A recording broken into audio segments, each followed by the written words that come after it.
ইয়াত ৯৯,৯৯৯ শিৱলিংগ আছে। সেইকাৰণে ভাৰতবৰ্ষৰ ভিতৰত গোৱালপাৰা জিলা শ্ৰী শ্ৰী সূৰ্য মহাপীঠস্থানখন আপোনালোকে য'ত আহি থিয় দিছে, এইখিনি দ্বিতীয় কাশীধাম বুলি কোৱা হয়। হিন্দু সনাতন মূলৰ তিনিটা ধৰ্ম একেলগে ইয়াত আছে, বুদ্ধ, জৈন আৰু সনাতন।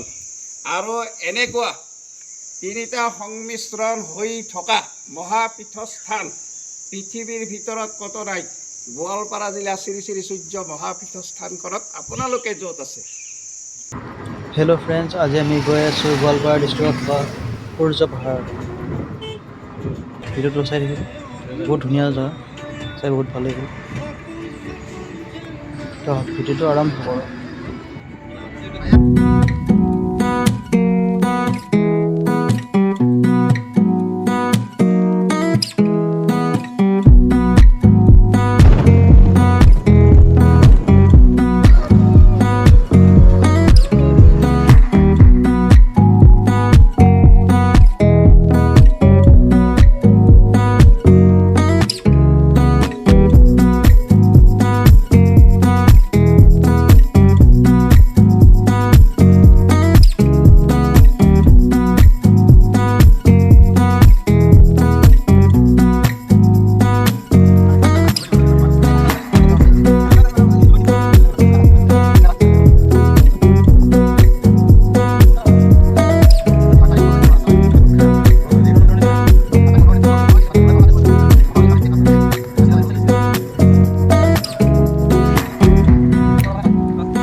এতিয়া আমি আহি পালোঁ সূৰ্য পাহাৰ মহাপীঠস্থানত। ইয়াৰ ভিতৰত গৈ থাকিলে এনেকৈ চিধা যাম, আৰু চাওকচোন ইমান ধুনীয়া ৰাস্তাৰ চাইডে চাইডে, ইমান ধুনীয়া ধুনীয়া গছ আছে।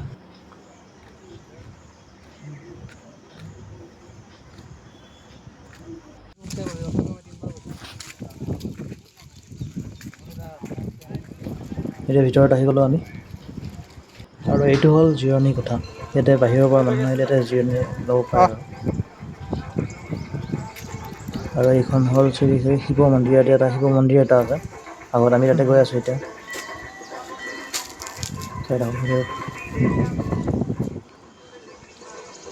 ত্ৰিশূল মন্দিৰ হয় এইটো।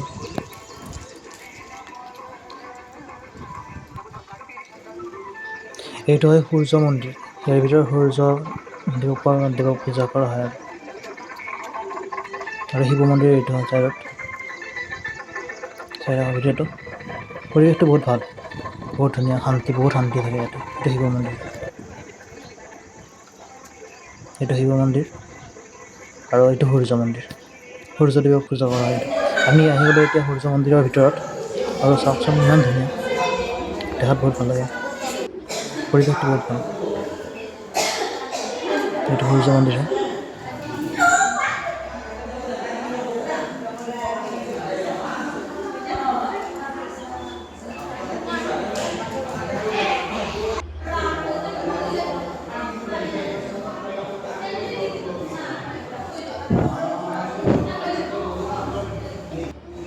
ইয়াৰ প্ৰসাদ ল'লোঁ আমি তাৰে পৰা, পূজা কৰিলোঁ, তাৰপিছত প্ৰসাদ ল'লোঁ, আৰু এতিয়া গৈ আছোঁ শিৱ মন্দিৰৰ ভিতৰত। এয়া চাওক শিৱ মন্দিৰটো।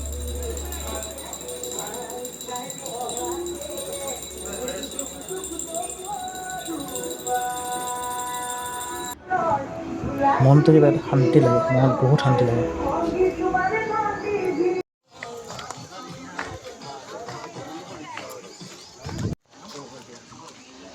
এতিয়া আমি গৈ আছোঁ শ্ৰী শ্ৰী দ্বাদশ বিষ্ণু আৰু মা আকাশী গংগাক চাব।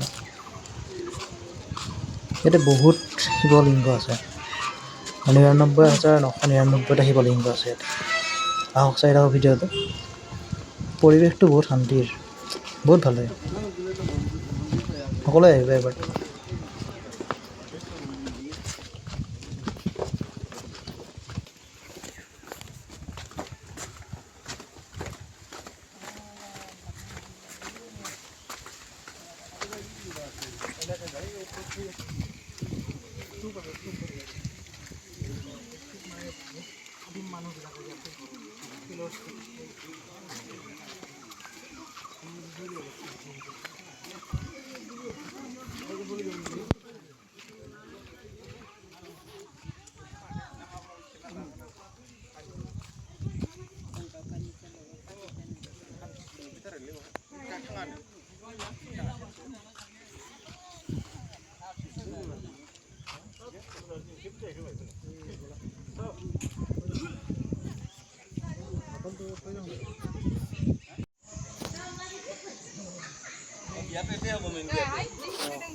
ইয়াতে এটা এনেকৈ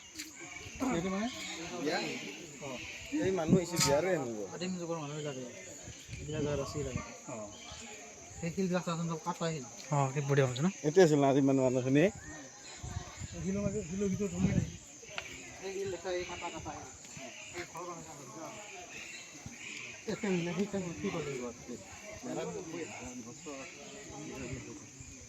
কিমান? 99,999 এয়া শিৱলিংগ।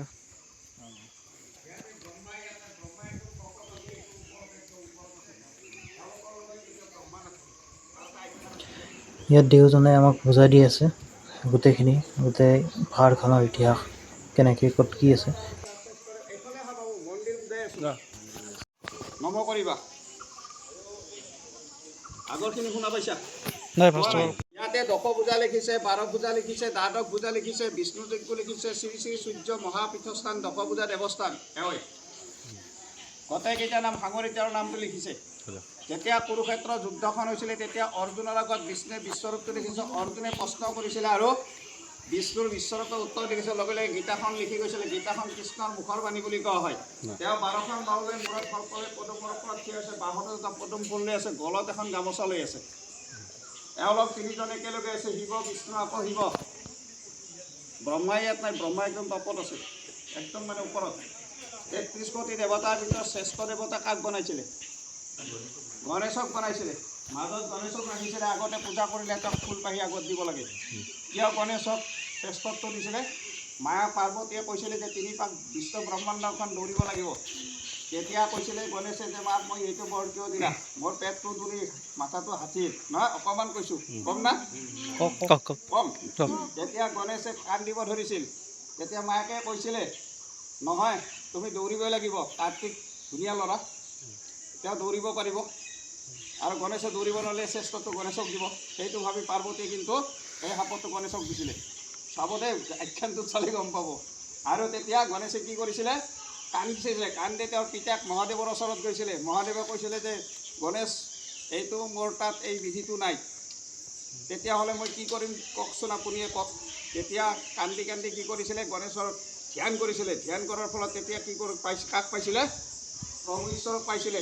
কাক? নাৰায়ণ বিষ্ণু মহাপ্ৰভুক পাইছিলে। তেওঁৰ ওচৰত আহিছিলে। তেতিয়া নাৰায়ণে কৈছিলে যে মোৰ নামটো কৈ তুমি তাত 3 পাক ঘূৰি থাকিবা, তোমাক মই মানৱ ৰূপে তোমাক দেখুৱাই দিম দৌৰাটো। তেতিয়া কাৰ্তিক সূৰ্য গোটেই 33 কোটিটো দৌৰিছিলে, কিন্তু গণেশক আগত দৌৰাটো দেখি হৈছিলে। গণেশে কিন্তু ৰাজসভাতে 3 পাক ৰাম নামকৈ ঘূৰি আছিলে। আৰু তেওঁ দেউৰী আহি দেখিলে কাক? ৰাজসভাত কাক প্ৰথম দেখা পাইছিলে? গণেশক। মই অকণমানেই কৈছোঁ। তেতিয়া গণেশক দেখা পাই নাৰায়ণে তেতিয়া কি কৈছিলে? গণেশ তুমি শ্ৰেষ্ঠ পাইছা আৰু তোমাক আজিৰ পৰা শ্ৰেষ্ঠ হিচাপে তোমাক ৰাখিম পৃথিৱীত। আৰু তোমাক যিমান পূজা কৰিব মানৱে ভকতাই মাতৃয়ে যিমান পূজা কৰিব আগতে তোমাক ফুল পাহি দিব আৰু তোমাক আহিছে মই বৰটো দিছিলোঁ সেইকাৰণে গণেশক মাজত ৰাখিছে এওঁলোক পাঁচজন হৰিহৰৰ যুদ্ধ হৈছিলে কৃষ্ণ আৰু শিৱৰ মাজত কৃষ্ণ যেতিয়া মাকৰ পৰা জন্ম পাই আঁঠু কাঢ়িছিলে তাক আমি মানৱ জীৱনটোত গোটেই আমি নমস্কাৰ কৰি থাকিব লাগিব আৰু কৰি তেওঁক চাৰা বিনে গতি নাই হয় না পিতা হয় না নহয় তেওঁ বিনে আমাৰ কোনো গতি নাই তেওঁৰ পদচিহ্নটো এইটো আহক চাব পাৰিব এই অকণমান কি আছে ওপৰত এয়া হয় এই অকণমান কি আছে হয় ঘূৰণিটোৰ ওপৰত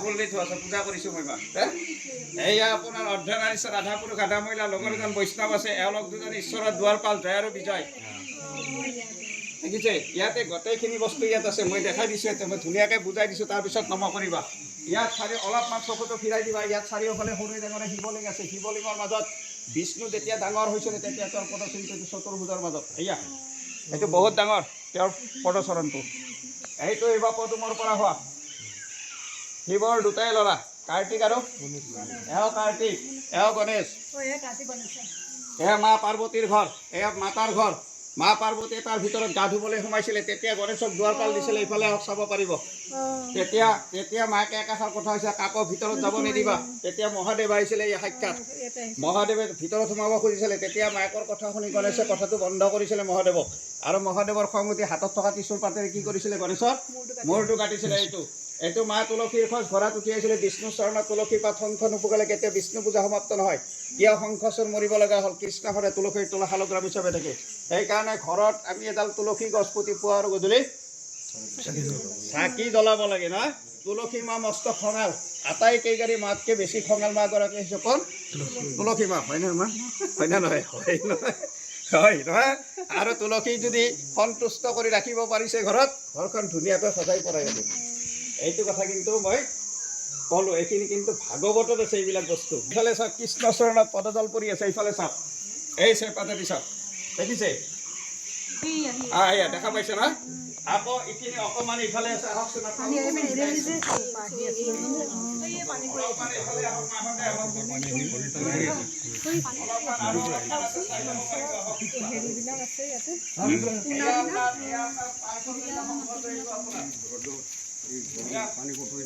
বিষ্ণুৰাজৰ পাঞ্চজন্য শংখ এয়া চক্ৰটো চাইডত ৰাম সীতা লক্ষ্মণ গণেশ কটা আছে এইটো এয়া আপোনাৰ গদা লেফ্ট চাইডে ডাঙৰ পাথৰটোৰ ভিতৰত যে সোমাই আছে গছৰ আগত সেইটো আপোনাৰ পদুমৰ পাহি এনেকৈ আছে এয়া গণেশৰ পৃথিৱীত প্ৰথম জন্ম পোৱাতে শিৱ পাৰ্বতী মাতা পিতাৰ আগত ইয়াত ৯৯,৯৯৯ শিৱলিংগ আছে সেইকাৰণে ভাৰতবৰ্ষৰ ভিতৰত গোৱালপাৰা জিলাৰ শ্ৰী শ্ৰী সূৰ্য মহাপীঠস্থানগত আপোনালোকে য'ত আহি থিয় দিছে এইখিনি দ্বিতীয় কাশীধাম বুলি কোৱা হয় হিন্দু সনাতন মূলৰ তিনিটা ধৰ্ম একেলগে ইয়াত আছে বুদ্ধ জৈন আৰু সনাতন আৰু এনেকুৱা তিনিটা সংমিশ্ৰণ হৈ থকা মহাপীঠস্থান পৃথিৱীৰ ভিতৰত কত নাই গোৱালপাৰা জিলা শ্ৰী শ্ৰী সূৰ্য মহাপীঠস্থানখনত আপোনালোকে য'ত আছে আৰু ইয়াত মনৰ কামনা যি ধৰিব তাকেই দিব তাকেই পাবা এইটো কিন্তু একদম জোৰ দি কৈছোঁ মই কোন ৰজাৰ দিনত হৈছিল কেতিয়া হৈছিল কোনে কৰিছিলে তাৰ কোনো আদি তথ্য নাই আমি এনেই মৌখিকভাৱেহে প্ৰচলিত হৈ আছে দেই ইয়াৰ কোনো আদি তথ্য নাই কোনে কেতিয়া কৰিছিল কোন ৰজাই কৰিছিলে তাৰ কোনো তথ্য আজিলৈকে দিব পৰা নাই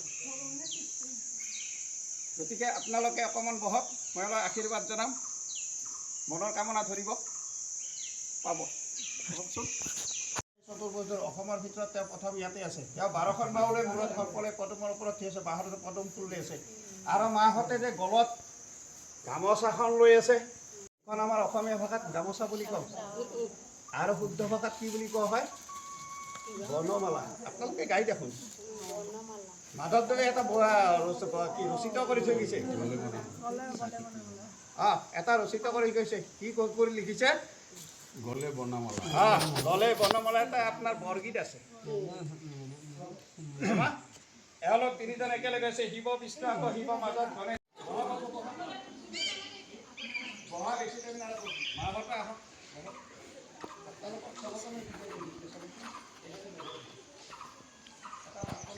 ভিতৰত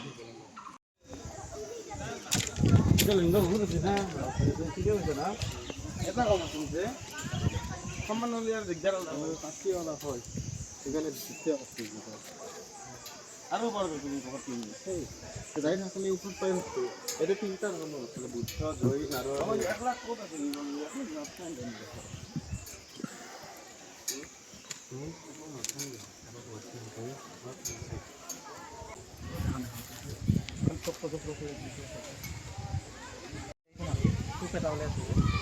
হ'ব পাৰে এই মাজতটো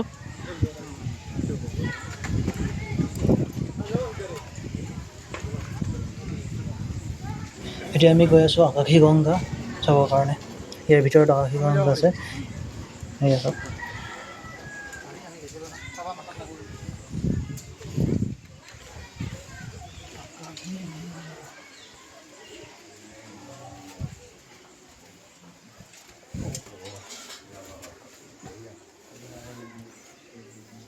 জয় মা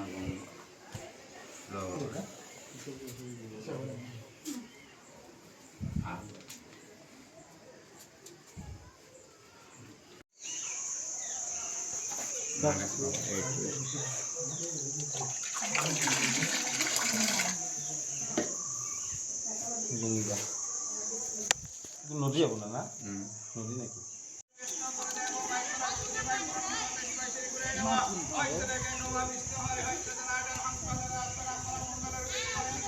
Hello.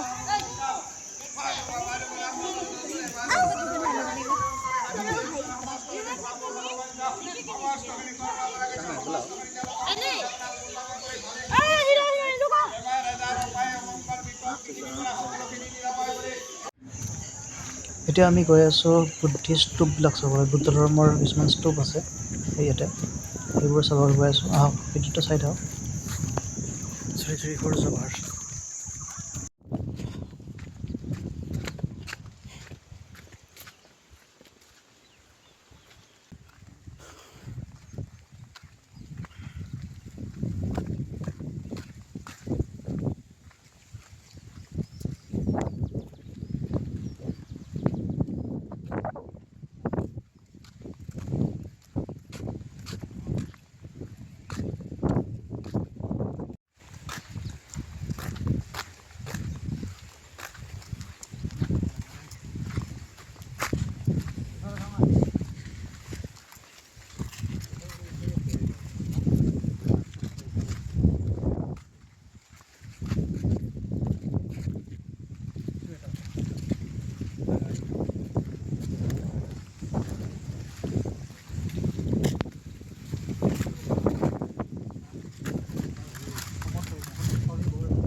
বান্দৰটো চাই আছে বান্দৰটো চাই আছে আমাৰ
ধুনীয়া ন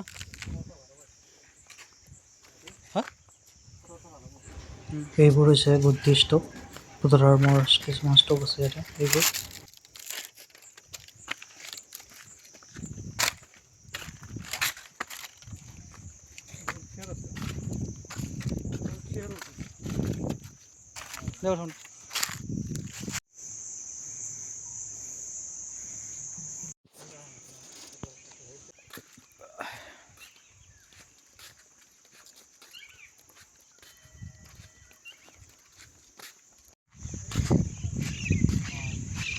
এতিয়া আমি গৈ আছোঁ জৈন ধৰ্মৰ কিছুমান গুহা আছে ইয়াতে, জৈন গুহা বুলি কয়, সেইবোৰ চাবৰ কাৰণে। ইয়াতে 3টা ধৰ্ম আছে আৰু ইয়াতে সনাতন হিন্দু ধৰ্ম, জৈন ধৰ্ম আৰু বুদ্ধ ধৰ্ম।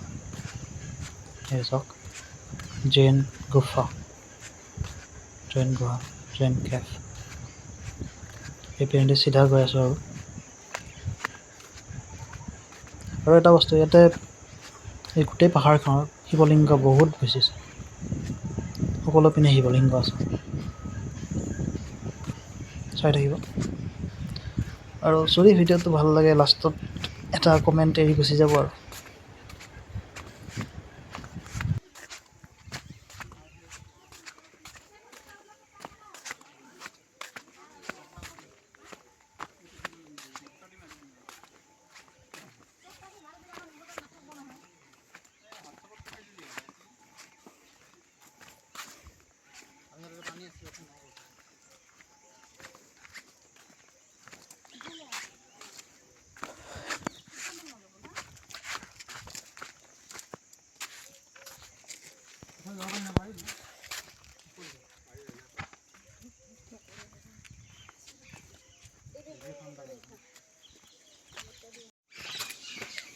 শিৱ পাৰ্বতী গণেশ ধুনীয়া লাগিছে সেইটো।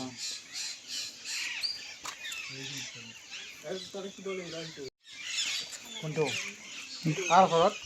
মোৰ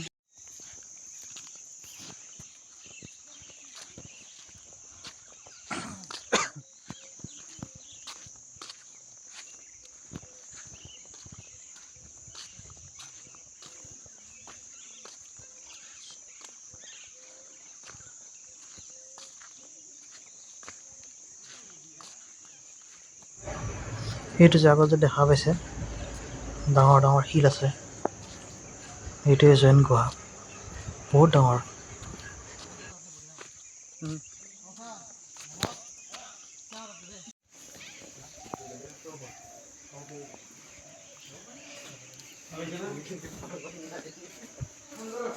ঠাণ্ডা বহুত ঠাণ্ডা ন? ঠাণ্ডা হয়, নতুন আহিলে ৰাখি আছে লগতে আমি পানী আহি আছে ৰাখি আছে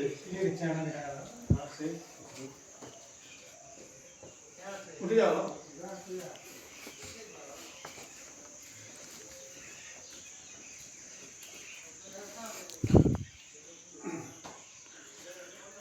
জৈন গুহা, এইটো জৈন গুহা ন?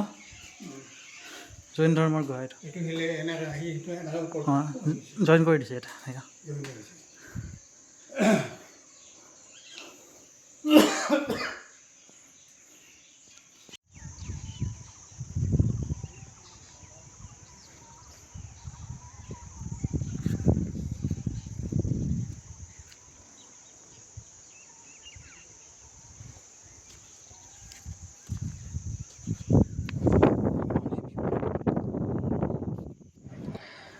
তো এতিয়া হৈ গ'ল আমাৰ সূৰ্য পাহাৰ চোৱা। ঠাইখিনি ইমান ধুনীয়া, ইমান পৰিৱেশটো ইমান ভাল, বহুত ভাল লাগে। সকলোৱে এবাৰ আহি চাব আৰু ভিডিঅ'টো কেনেকুৱা লাগিল জনাব। ভাল লাগিলে like, comment, share and subscribe কৰি দিব আৰু। Thank U.